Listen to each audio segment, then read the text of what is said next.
We're going to do things a little differently today. We are a little bit all over the world today. And there we are. How are you, Sid? I am amazing. So good to see you. I know. I feel like I haven't seen you in forever. Is that sunshine I see in your background? Oh, we have most wonderful sunshine. Oh my goodness. So listen, tell the people, where are you right now?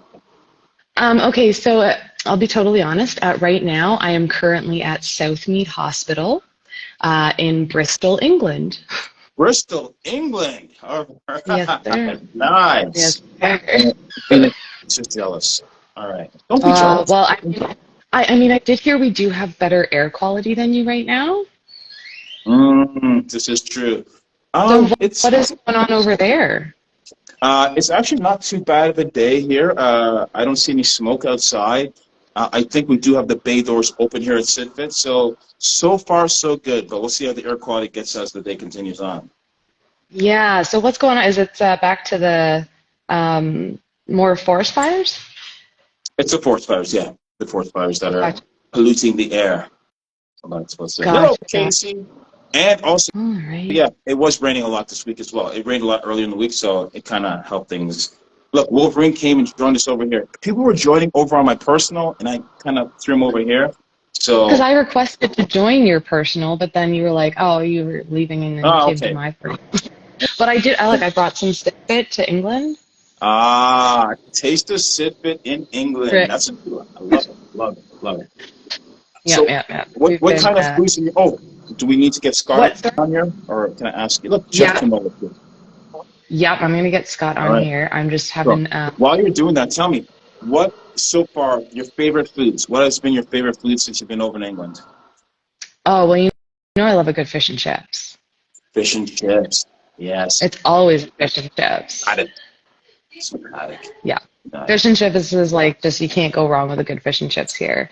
And then it's all the British candy. Ooh. I know. I love so much British candy. It's so good. So the poetic hitman disjoint. Sorry, I don't know who you are, but I love your handle. Poetic hitman. You know what I mean? I wonder, a good one. If it's a fighter, if this is a fighter that like when they speak, they kind of rhyme things out and then, or they make poetry with their hands. The poetic hitman. I just think it's a great name, great handle. It is. I do enjoy it. Oh, there we go. All right. Invitation is finally. Sorry, I do apologize if I do go glitchy at all on my end. Hospital Wi-Fi is amazing, but Canadian phones just kind of sometimes come in and out. So far, so good. Well, you guys nearly got me on the Concorde plane at the British Aerospace Museum. I was thinking you took a Concorde. I didn't think those things were in existence anymore. But no, so they have one here at the Aerospace Museum, and it's a fun fact. The Queen rode in seat 1A. Okay. Yeah, Charlesie sat on the other side because he's not 1A important. And it's actually the same Concorde that my mom had the pleasure of flying on. Nice. Yeah, so it was kind of cool. And yeah, they have a lot of stuff there from the British Aerospace, and that was what my granddad worked on. So it was a fun kind of day of history. Very cool. Oh, I'm getting a Scott is unable to join us. Let me try again here. Okay, cool. We'll get him in here. Until so what's new and exciting there? Excited for the Errol Spence Jr. fight coming up. Oh, I see somebody trying to pop in here. Oh, we're loading. So all right. We are very international today. Thank you so much, Scott, for joining us. Scott is over in Dubai. Oh, I didn't know that he was in Dubai. Yeah. So we're like a full international show right now. That's so cool. Thank you so much, Scott, for joining us, man. Appreciate that. No, not a problem. Thanks for inviting me on. Wow. So, lots going on in the fight world, boxing, MMA in Dubai. Like, how have you seen the rise of the sport of boxing in Dubai? Well, I first come to Dubai in 2010, and Dubai itself has changed massively since then. Everybody's here, and over the years now, so the sport of boxing has just grown and grown. And I think what's helped massively is obviously the money that's around Dubai, but that's helped attract the big fights. And obviously, when some of the big fights that have been brought over into Abu Dhabi, Dubai, that's just got more and more people aware of it over here. Like I say, it's just growing constantly, and especially obviously being out here now, I see it firsthand, and it's definitely I reckon in the next couple of years there'll be not only obviously the big shows are going to be in, but there's going to be a lot more fighters and a lot more quality fighters that are going to be coming here, doing the camps here, and basing themselves here, because the facilities and everything out here is second to none. Yeah. And that's where I was thinking the exact same thing. I was like, okay, when you think about like one of the meccas of boxing is Vegas, right? And they have the big fights there, but they also have the infrastructure of gyms, fighters, and that sort of thing. So I was wondering, is Dubai setting that up? Where like, okay, said no, there's going to be camps here. There's like it's being set up right now. Yeah, definitely. And obviously the gym I'm based out of over here, that's by Q. They've just had an extension to the gym, and now that facility, that gym there is second to none. So it's got everything in one place, and I think the only and more and more, obviously there's more and more now coming here, but the only thing that is behind him is the level of coaching. Yeah. So that's why the standard of the fighters that are from here is there's a certain level that they are, and they're not getting the right. Obviously, the coaches aren't as experienced but more and more now from abroad, from other countries now are coming here. There's coaches that are coming here. So more and more now, even the homegrown fighters from Dubai, they're becoming a better standard, because they're getting the proper coaching. It doesn't matter who you are, you're not being coached right, you're not going to improve. That's right. So the standard overall around is improving, because again, the coaching, the facilities has always been second to that. But with that, you need the right coaching, and more coaches now here. The standard and the level of coaching is improving. No, for sure. And now, obviously, I know some of your accolades as a pro boxer, but what was your amateur career like? What kind of amateur career did you have? As an amateur, I only had 12 amateur fights, but I could before I went into boxing when I was 16, just turning 17. Yeah. But I did Muay Thai for 7-8 years. Okay. So I only lost one fight. So I was experienced being in the ring and being able to fight. So I knew my way around the ring.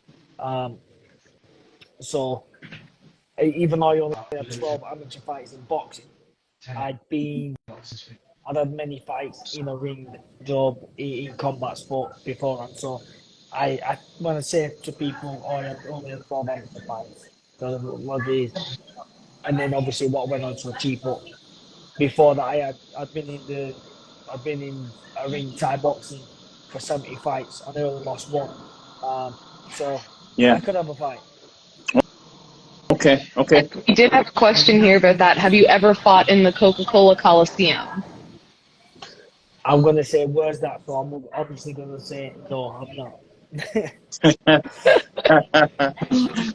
So, Scott, I'd like you to meet my mother here. This is Donna, and she is our biggest show fan other than Sid's mom. I have to admit, Sid's mom's a pretty big fan as well. Hi, nice to meet you. Hello. Hello, Nice Donna. to meet you. Hello, Sid. Yeah. Nice. So, Scott, I know I'm going to get questions now about, 12 fights, turning pro, being a world champion. I have 10 fights. I'm ready. I can turn pro and I can be a world champion.